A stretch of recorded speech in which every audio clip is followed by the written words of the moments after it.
Azeroth, a History is recorded in Treaty 1 territory, the traditional territory of the Anishinaabe, Cree, Oji-Cree, Dakota, and Dene peoples, and the homeland of the Métis Nation.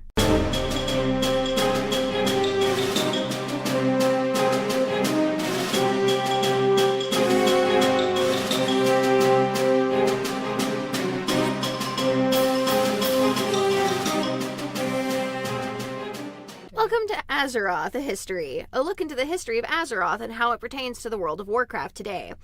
I'm your co-host, Bam Bam Anderson. And I'm your co-host, Winona Cassavant, aka Senppai. So last episode we talked about Sargeras and the Pantheon, and I just showed you the Antorus ending cinematic just so you could see the scale of what he is. Yeah, he's a big boy. Yeah. And now we're going to talk about his betrayal and the Burning Legion. Ooh, yeah. Betrayal. That one guy sure looked butthurt, so, you know. He actually really did look really pissed off, didn't he? Oh, it's good. Okay, so we'll start at the time that he decided he needed an army, trying to figure out where he's going to get one. So he went back to that planet that he made into like a prison, Mardoom, and he ripped it apart.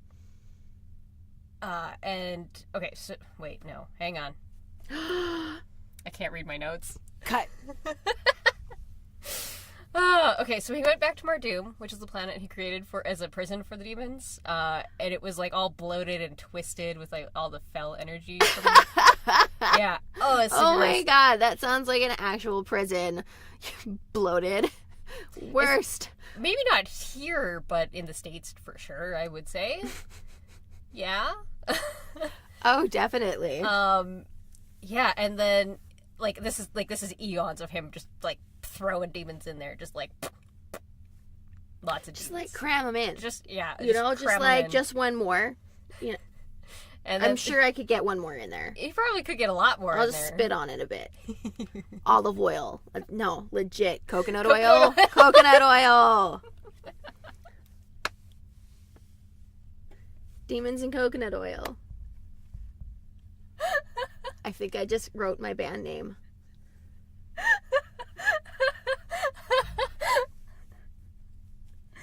Oh my god. Yes.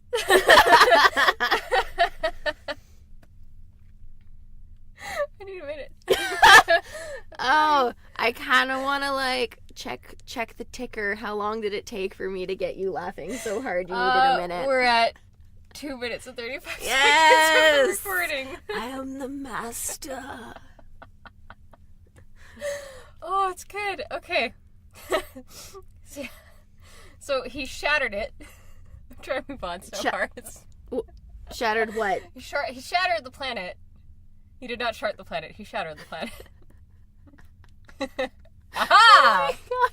I'm just picturing, like, all of the demons in the planet getting pushed in one at a time, attached to a cord, and him just like a parachute cord? Oh no.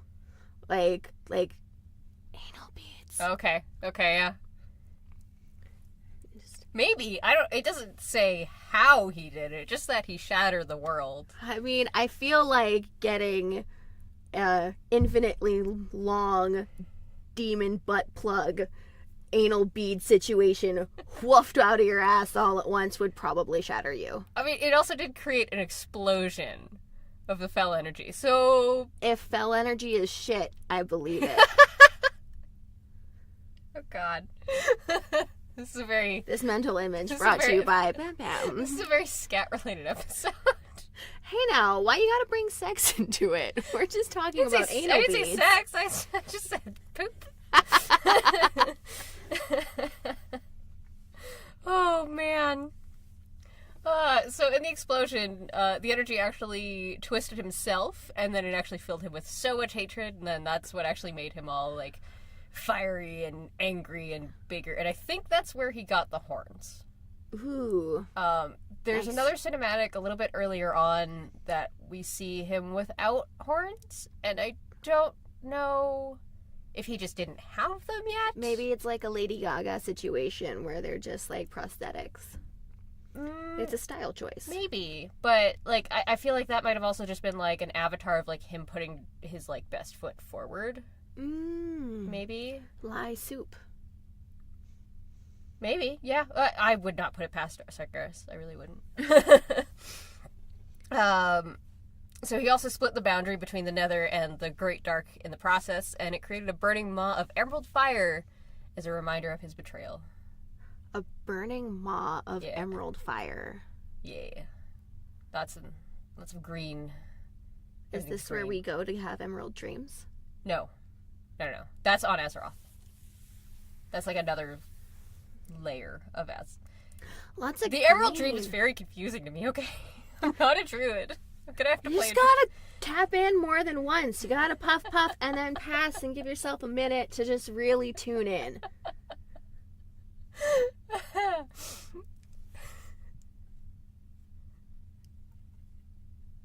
Damn it!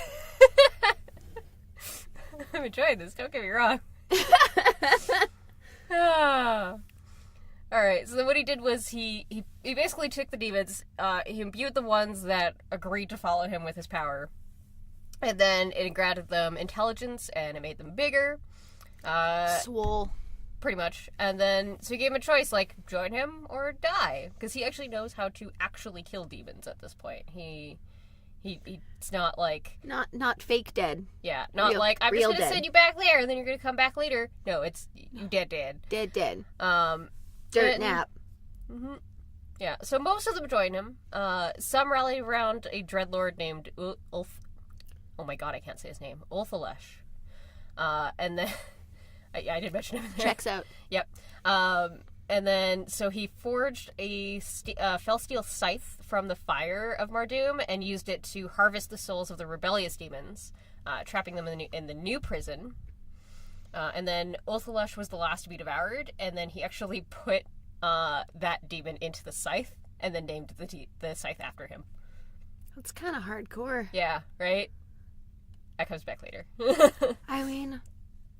That just makes me kind of think of Game of Thrones and all the names that all the different swords have in that one, and wondering if those swords have the souls of the whatever the name is related there, because I feel like that'd be cool. I mean, I would say Needle doesn't, but I also just finished season 4, and that's it. I am also behind, but not as behind as you, so I'm counting that as a win for me. I'm totally okay with that. Crave is not working for me. It won't.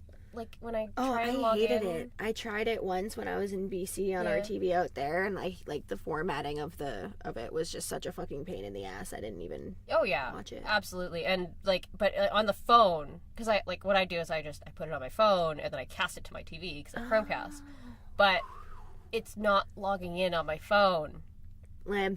Yeah, so I have to do it from my computer, which is fine, except my computer has a tendency of losing connection to my Chromecast. So I'll be like, I'll just sit down and it's like, hey, nope. Today's episode of White People Problems, no first world problems. I was going to say, I'm not white. Right. Typically I make fun of white people because it's easy and true. So true. But in this case, first world problems. I mean, I wasn't going to say Yay, we're inclusive. Yay. So Sargeras continued on with his burning crusade. Burning crusade! Clearly he needed you for, like, his, like, catchy title and, like, catchline and stuff. Right. Now, you can hire me for your PR stuff if you like. I'm sure I would do passable at it. Well, okay, that's going to be really hard for him at this point. We'll get into why a little bit later. Oh, man. But yeah, so this is, like, the formation of the Burning Legion. So him and his army of demons and his quest to just destroy. Just wreck it! Are you Wreck-It Ralph right now? I'm just inspired by his motives. Grab a bunch of demons and fuck the world. Yes! The universe, actually. Oh, even better. Why go small? Oh my god. Oh, what am I sitting next to? A friend. A confidant. Thank you for being a friend. Oh, it's so good. I love it. Okay. So then, this is where he destroys a world before battling with Agrimar. Agrimar kind of comes in and is like, you know, what's going on? And then that's when they battle, their blades break. We mentioned that in the last episode. The next confrontation between Sargeras and the Pantheon was Nihilum, which I finally figured out how to pronounce that because it's like the word, like, nihilism or like annihilation. I don't know why that didn't click in. Yeah. I'm smart, I swear. Don't give me that smile. If only looks could be transformed through podcasts. She gave me like this like smile. I have a very expressive face. You do. It's a gift. Sometimes a curse.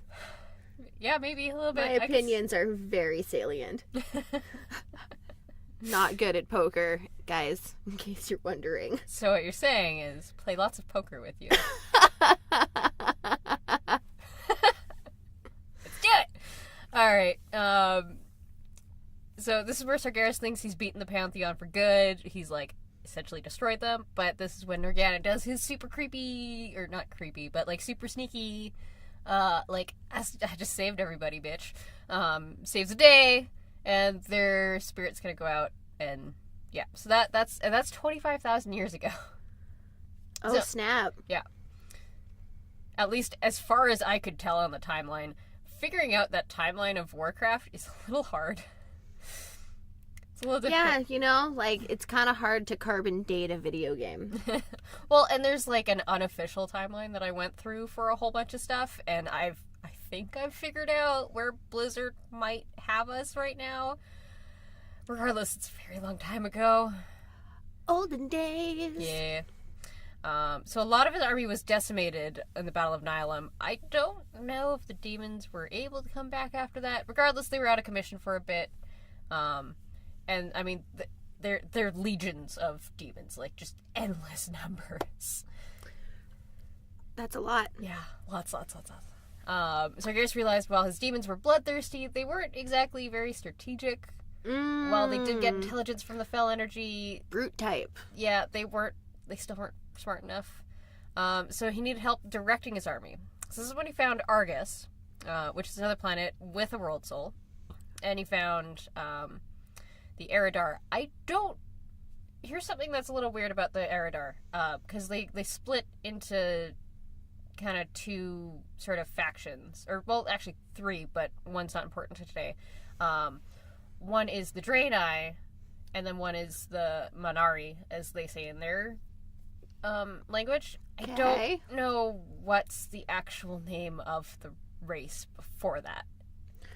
Okay, so they used to be one, and then they broke up into two. Yeah. But we don't know what they used to be called. So I'm going to go ahead and call them Eridar. Cool. Because that's the one that I found most often. So he goes to... when he finds them, he finds that they're very intelligent, species with an affinity for magic and life. And he appears before the three main leaders, the Triumvirate, Kil'jaeden, Archimonde, and Velen.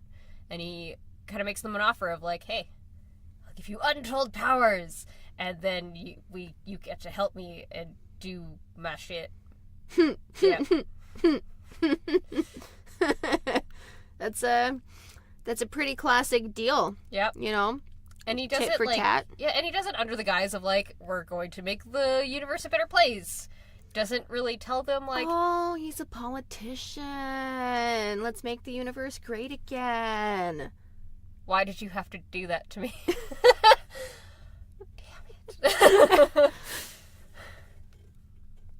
Yeah. Are you picturing him as orange now? Well, I mean, he is kind of orange anyway. It's so fitting. And that's actually a cutscene where he's going to them and talking to them, where he doesn't have the horns yet. The like hologram, I guess, is orange. See? Damn it, Blizzard! They just knew it. Yeah. So at this point, Velen's the only one. He's like, I have my doubts here. Like, this doesn't seem like a good thing. He ends up taking his followers and they peace out because, well, that's not a good idea. And then this is where Draenei comes from. The actual word Draenei comes from because it actually means exiled in their language. Oh. Yeah.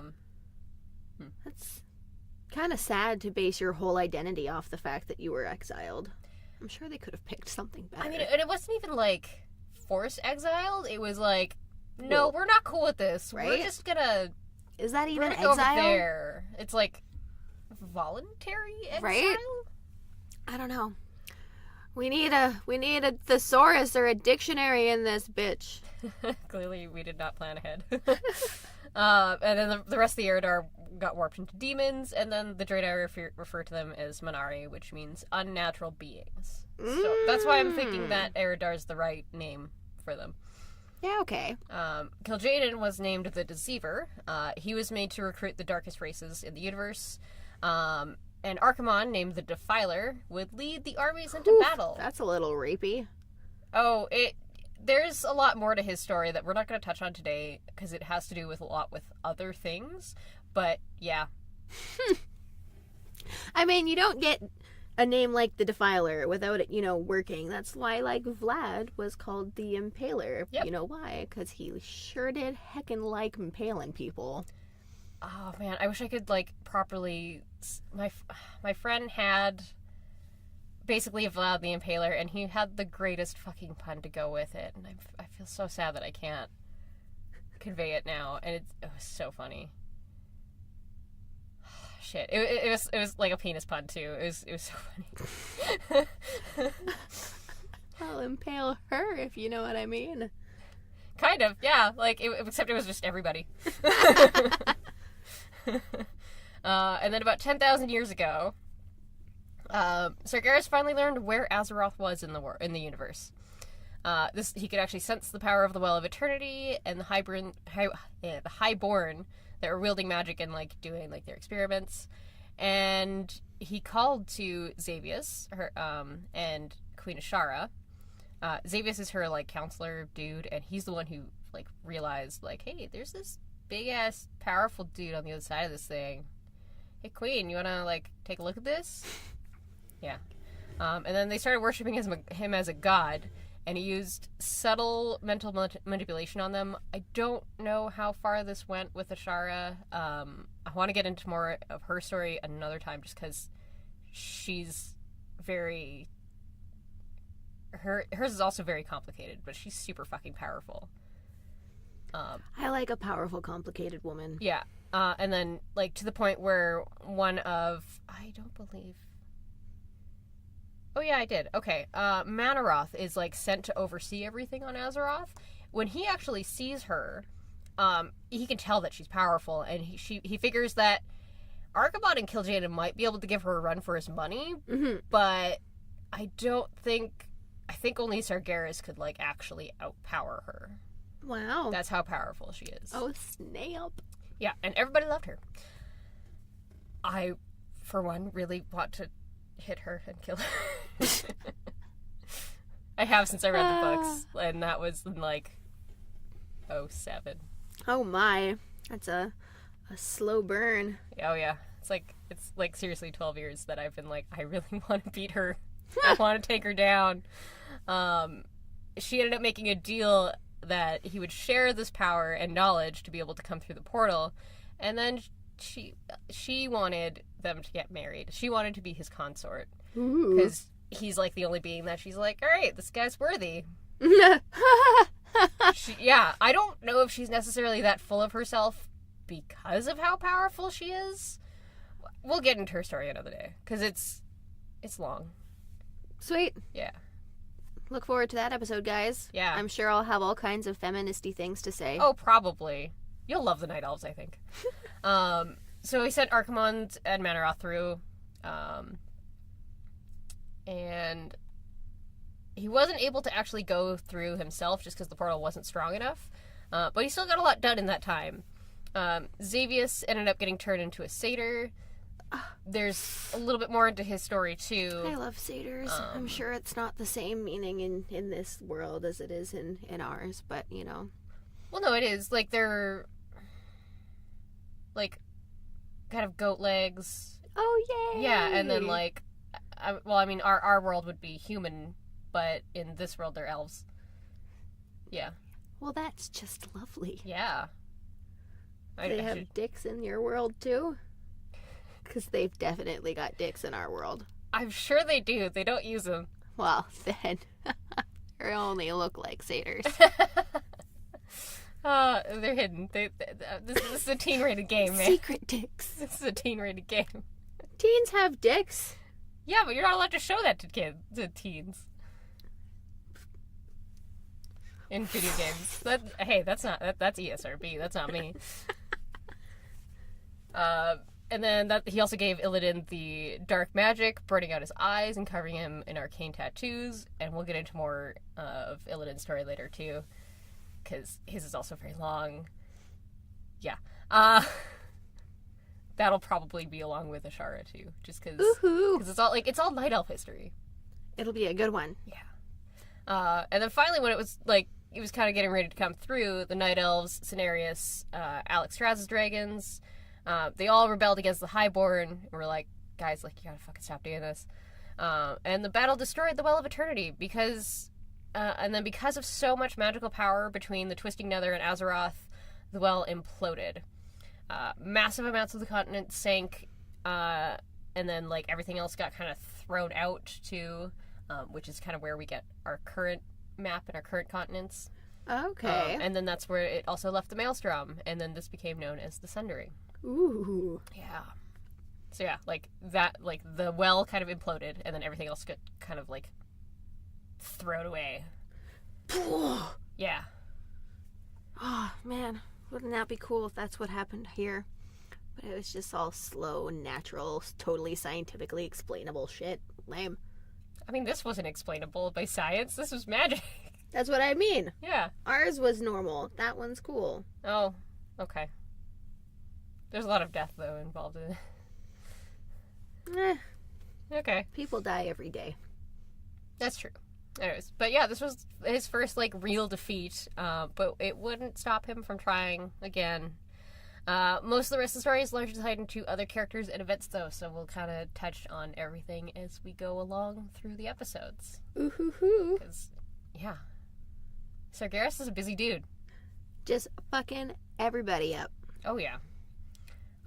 So what does this have to do with now, though? What does this have to do with now? I will tell you, but first, we have to check the auction house. Auction house. And yes, I'm a giant nerd, and I call this the auction house, because that's how I make my money in-game, is I sell things on the auction house. Oh my gosh. Okay. If you like what we do, consider donating through our Patreon at patreon.com/senppaiandbambam with 2 P's in Senppai. If you're unable to do that, we would also appreciate a review on Apple Podcast or whatever other podcast server that you're using to listen to us, whatever you're using to listen to us. I English, I swear. Do you? Do you really? Okay. You can also share us with your friends, family, guildies, or, you know, whoever. Yes. Especially your guildies. I've shared this with my guildies. You know, I met someone at the club the other day, and they said that they met their partner on WoW, and they were like, do you play WoW? And I was like, not even a little bit, but... Oh, you actually... I'm on a podcast! Nice! That's awesome! Of course. That's so good. One of my guildies, or 2 of my guildies are out in Australia. Oh, nice. Or 2 of my raiders, rather. They're not actually in my guild currently. Hey, guys, try notice me. They're in Australia. They've already listened, and then so we actually have like international fans. Yeah. Oh my! Aren't we just continental? Yeah, it's so good. Metropolitan. Also, if you want to get in touch with us over on Discord, there will be a link in the show notes to join that. It is open to everyone, but there is a patron-only section too. The only reason I'm not giving you a link right now is because those links are confusing. And then they're all letters, and some of them are capital. Yeah, so I'll just put it in the notes. Check the notes. Actual clickable links. Mm-hmm. It's the future. Yeah. And then you can also email us at senppaiandbambam@gmail.com. Again, that is senppaiandbambam@gmail.com. if you have any questions for us, so we can, like, find a place to answer them. Absolutely. We'll probably throw in like a little segment or something, or maybe on the Discord that will be like, hey, click this. Oh, there'll definitely be something on Discord. Also, because I know you can't do it, but I'd be okay with it because I don't really have a lot going on. I could also come in like every other like 2 weeks or so and like answer questions. And if it's a question pertinent to you, then I can just be like, hey, can you answer this question? And I'll just read it out. Heck yeah. I definitely have my phone on me all the time. Yeah. And I'd prep in advance, like, by at least a couple days. Perfect. And then walk over here. Yes. Smart. Yeah. Logistics. Yeah. Those are things. Yeah, so then the last time we mentioned Mardoom before today was being where the class hall for the demon hunters is. We don't fully mention how Illidan became a demon hunter, but that's for his story, because, again, long, complicated, and, like, super dark. Ooh. Yeah. I'll wear my sunglasses so I fit in. Yes. And I was listening to, like, there's a book specifically about Illidan. It's actually called Illidan. And Clever. they get into, like, some really dark things about how demon hunters actually come to be, and it's crazy and good. I like it. I'm looking forward to it. Yeah. The Draenei are a playable race, and Velen is their leader still. They've been around since the Burning Crusade expansion, and we'll go into the expansion later. We fight Kil'jaeden and Archimonde in that expansion.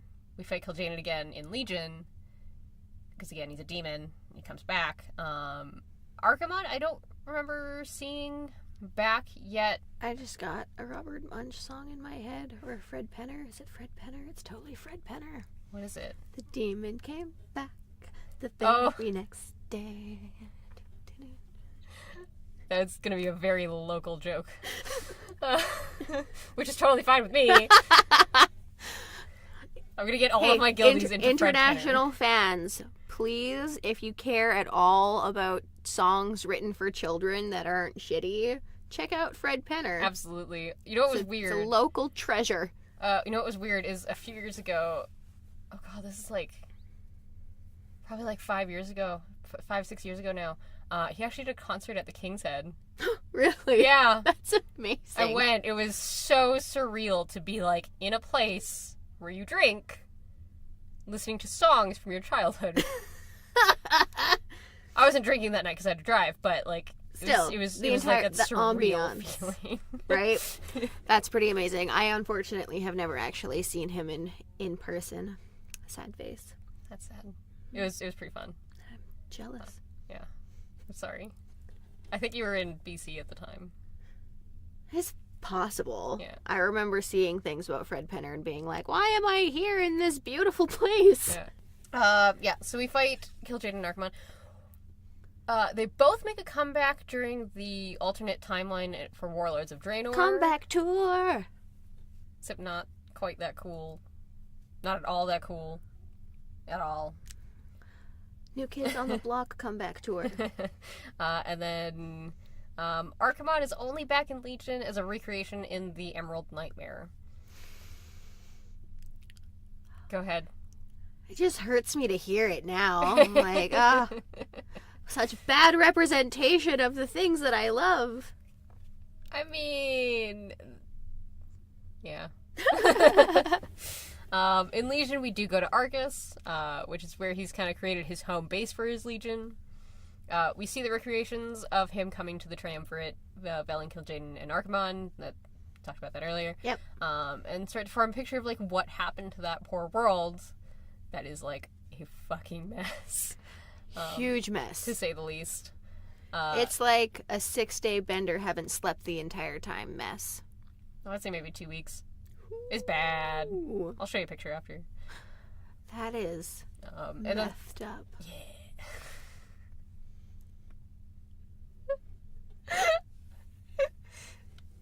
I just want to be clear. You did say methed up. Oh, yes. It wasn't a lisp. Okay. The TH was definitely It wasn't a Mike intentional. Tysonism. No. A sad commentary on the reality of our world. Especially in this city right now. It's So this is where we also learn of him torturing the Pantheon souls, and we fight our Agrimar and Argus. Poor Agrimar. Tortured Souls. Yeah. They should come up with an album. Tortured Souls write the best music. Although now that we freed them, they'd be okay. They'd be like Jackass if they got together now, minus a couple of them who are not clean yet. I'm sure there's still trauma for them to work out in the form of definitely. songs. Oh yeah, but like that's definitely how I see it. See, but Jackass did it to themselves. That's true, but most of them are clean. Bam, I don't think is. Bam's having some trouble. This Bam's having some trouble too, but not with drugs, just with life. So am I! Yeah! Struggle! That's how you know it's working. Hey, at least I got to the library okay today. That's my win. So we also fight Xavius in the Emerald Nightmare because he comes back. Comes back from the nightmare to fight, takes us into the nightmare to fight, comes back, and then fights in the nightmare? He comes back in the nightmare and fights in the nightmare. Okay, yeah. We do see him outside the nightmare before we actually go into the raid, but that's where he is. He doesn't seem to serve Sargeras anymore, but he is still a satyr. We'll get into... Cool, solo style. Yeah. No, not solo style. I'll go into speculation mode a little bit later. Queen Ashara, who'd become a Naga along with her followers, she's still relatively present in Legion. And she seems... Right now we're dealing with a lot of Naga invasions in Battle for Azeroth. Cool. Which is really awesome. Nice. I thought it was going to be a little bit more crazy, but it's not. But we get to deal with Naga. Sweet. And she seems to be a raid boss a little bit later. Boss. Excited.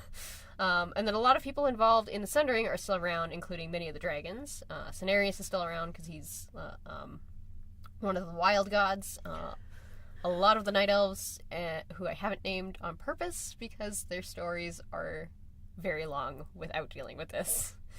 Secret elves. Not so much secret, just not mentioned yet. The forgotten elves. Not forgotten. Oh, they're not forgotten. So not forgotten. The Sundering also split the entire continent into what is now the Eastern Kingdoms, Northrend, Kalimdor, Pandaria, Broken Isles, Kultiris, and Zandalar, and probably more that we haven't discovered yet. So those are the ones that we know of and can travel to. Woohoo! And then during the Cataclysm, we find a way through the Maelstrom into Deepholm. Okay. Yeah. So, and it's a big, rocky place. Ooh. And then through the Caverns of Time, we go through different periods of time, one of which is we actually go back to the Sundering, and we, help fight Manaroth back. Okay. And that's when we... Oh, I haven't mentioned the...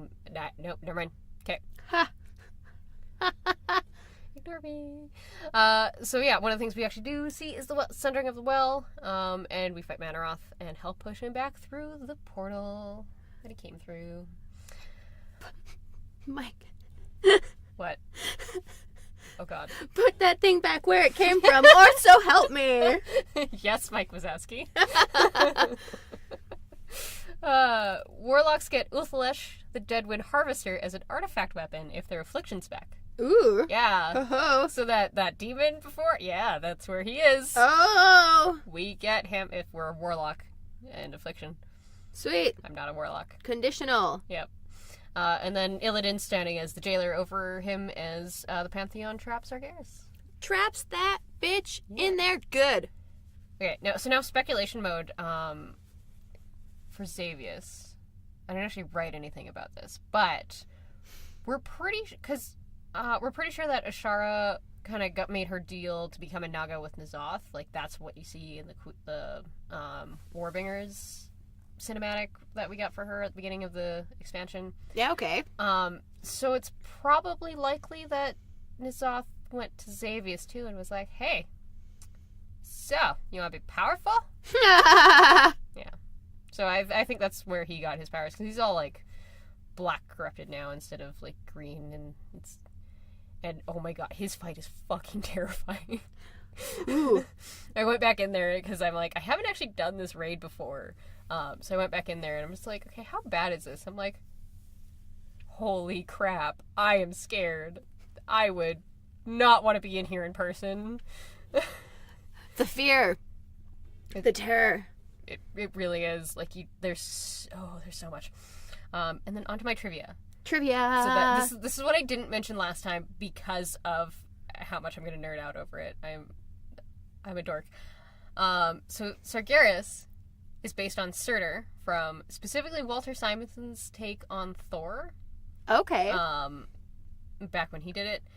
And then he also came back and wrote some of the World of Warcraft comics. Oh, really? Yeah. Oh, wow. I am a huge nerd for I am living for this. That's not all, though. Sargeras is voiced by Rick D. Wasserman, who also voiced Surtur in The Avengers in 2010. Oh, what? Yeah, in Earth's Mightiest Heroes in 2010. And oh, then my gosh. Also the Thor video game. That's got levels. Look at that guy. Yeah. This is my nerd.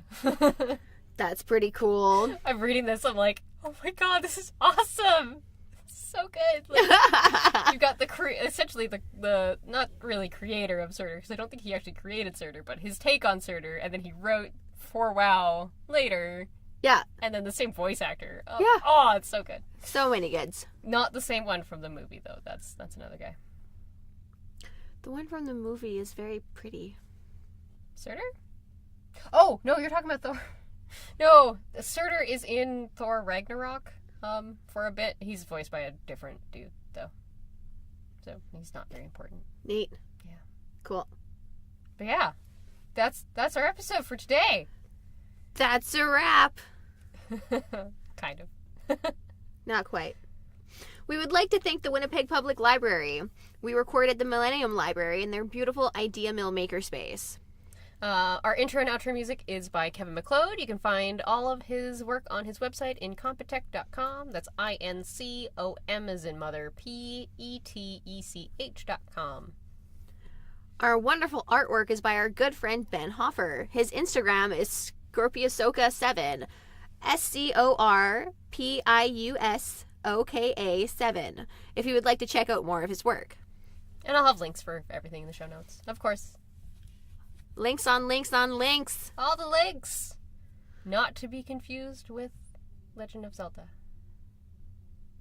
If I was a better person, I would start whistling the tune or something. That's fine. I mean, I can't sing either.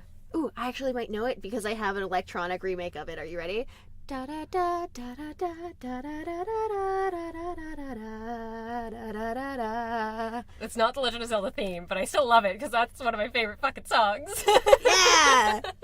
Correct reference. Kinda. Close enough to count. Shazam. It is for me. I am going to have to cut that out though because I'm pretty sure we're going to get in trouble for that.